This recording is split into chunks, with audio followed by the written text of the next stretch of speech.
the Christian practice in the early church, in the biblical church, in the book of Acts, as well as in the early centuries, was that they worshiped God on Resurrection Day, because Jesus died on Friday, was buried, and on the third day, Friday, Saturday, Sunday, he rose from the dead. And that there was a practice, just like we see in Acts chapter 20, verse 7, that the Christians gathered on the first day of the week to break bread, likely communion.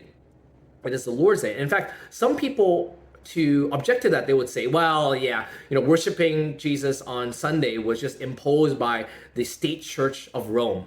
And I would say, well, no, like Constantine only allowed for it, and then later on it became the state religion later on in the early 300 AD.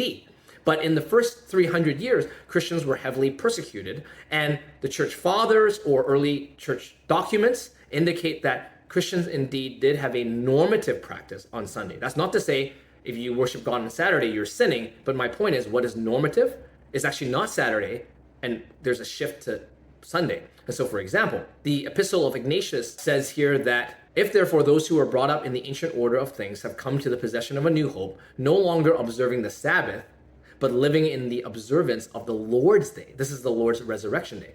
Or again, in an early Christian document, the Didache, which is the teachings of general practices of disciples, it says this, but every Lord's Day gather yourselves together.